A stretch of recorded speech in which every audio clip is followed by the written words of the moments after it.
Hey, you know what it is? This is Joker News here speaking. Let's jump right back into it. Hit that like and subscribe. Let me know where you're all from. And we got some juicy news we're going to get you updated with today. We got Death Row Records pendants that could easily sell for $1 million at the auction. Now, these 14 karat fully iced out pendants worn by Tupac, Shakur, and Snoop Dogg was a symbol of prestige, remember. Now, a set of Death Row pendants adorned with diamonds, once worn by Tupac, Shakur, and Snoop Dogg, are set to hit the auction block.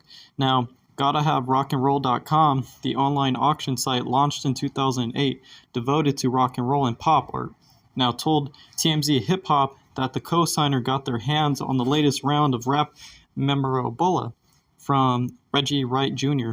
Now, the former head of Death Row Security, who's been sharing his recollection of label's heyday for years. Now, the iconic pendants are part of a collection of treasures associated with Sugeknight's former empire that will be available for bidding. Now, TMZ's sources revealed that Sugeknight orchestrated the crafting of distinct sets of Death Row chains intended to be loaned to his artists. Now, the top-tier 14-karat fully iced pendant exclusively worn by major players like Shakur and Snoop is poised to command an auction price in the range of $500,000 to $1 million. And that's big right there, people. That's really big. That's a lot of money right there just for those chains. But people, you already know how it is nowadays. Everybody likes flashy jewelry. Everybody likes to, adorn this culture of this rich, prestigious lifestyle. So you already know people are going to be interested in buying those for whatever the price tag may be. Who knows? It can go up to even $2 million, $3 million. But you guys let me know what you think it's going to be in the comments below. Now, TMZ sources reveal that, Sugeknight orchestrated the crafting of distinct sets of Death Row chains intended to be loaned to his artists. Now, the top-tier 14-karat fully iced pendant, exclusively worn by major players like Shakur and Snoop, is poised to command an auction price in the range of $500,000 to $1 million, right? So, partial diamond pendants from this collection are estimated to hit the auction floor with values ranging from $200,000 to $500,000. That's crazy right there. Now, Shakur's pieces in particular tend to fetch high prices at auction. Other items up for auction include his 1996 Saturday Night Live performance, envelope, and personalized ticket with an estimated value between $8,000 and $12,000. Now, the crown ring worn by Shakur during his last public appearance in 1996 achieved a record-breaking sale of $1,016,000 at a Sotheby's auction. Now, the ring is the most valuable hip-hop artifact ever sold at auction. Now, standing as the singular item to command a purchase price exceeding $1 million per, statement from the auction house, Gotta Have Rock'n'Roll.com's one-of-a-kind auction will feature a collection of 50 years of hip-hop memorabilia, autographs, and more. Now, including items from the Notorious B.I.G., Wu-Tang Clan, Eazy-E, NWA, and others. Now, the online bidding is going to commence and is scheduled to conclude on November 10th. And right there, people, that is some big news right there, because I wonder who is about to put their money into that pendants, who's about to, own the Death Row record pendants for Tupac and Snoop. But, each diamond-encrusted piece could be worth up to $1 million, along with a whole host of other memories going up for grabs soon. Now, Tupac Shakur and Snoop Dogg's legacy as the star MCs of Death Row Records is virtually unmatched within not just the West Coast, but hip-hop as a whole. Now, the Dogfather remains one of rap's most important leading gurus, whereas Pac remains arguably the most influential rapper of all time. However, interest in the two doesn't just revolve around their current moves, and in Shakur's case, his tragic murder. Moreover, nothing matches those early days in many eyes, whether due to their artistry, their groundbreaking characters, or their iconic style. Now, on that last point, some iced-out pieces that the two spitters once owned could sell for a massive pile of cash at an upcoming auction. Furthermore,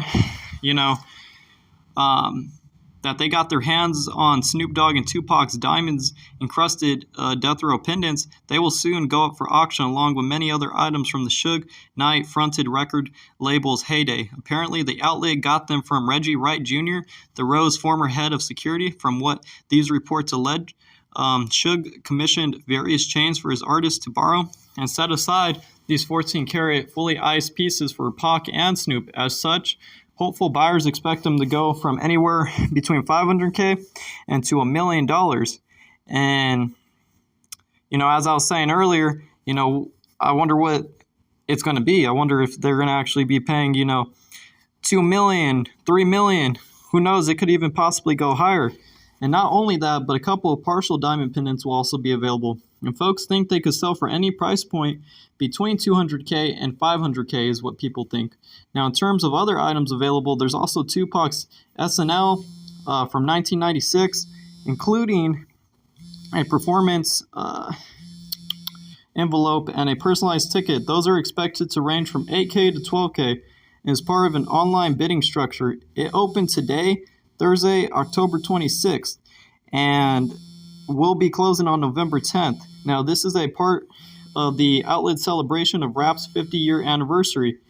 Now, do you think that they'll try to get your hands on any of these items, or do you think the price tags are too steep? How else do you think Death Row's legacy will endure? Let us know what you think about all this in the comments below, and, keep staying tuned. And, jumping back over to the Tupac case, seeing what's going on with Tupac, keeping you guys updated with those juicy news about Tupac. All these years, we all knew what it was. He said just law enforcement didn't close the case, and doesn't mean we didn't feel we knew who the true culprits were. Now, someone has been indicted in his death, and Greg Kading, a retired Los Angeles police detective who began to reinvestigate the killing in 2006, said Tupac Shakur's murder will never again go down as an unsolved mystery. Now, Mr. Shakur's music and public persona had taken on a darker edge following his 1993 arrest, as he aligned himself with the gangster rap label Death Row Records and its leaders. Now, Sugeknight, who orchestrated his $1.4 million bond pending appeal, while still awaiting the verdict in the case, Mr. Shakur had been ambushed, robbed, and shot in the lobby of a Manhattan recording studio, an attack he later blamed on his former friend, the notorious B.I.G., an affiliate of the New York-based label Bad Boy Records, including Sean Combs, known then as Puff Daddy. They denied involvement with the notorious B.I.G., claiming that his taunting track, Who Shot Ya, had been written before the incident. Now, after Mr. Shakur responded with the furious personal diss, hit him up in June 1996, what was once in a simmering competition between the hip-hop vanguard on the East and West Coast became a boiling feud, with each side relying on support from sworn enemies in the gang underworld for protection and street credibility. Now, those rising tensions began to boil over as players from each side prepared to travel to Las Vegas to watch Mr. Tyson fight Bruce Seldon at the MGM Grand Garden Arena. Not long before the fight, a brawl at the Lakewood Mall in Southern California set off a sequence of retaliation.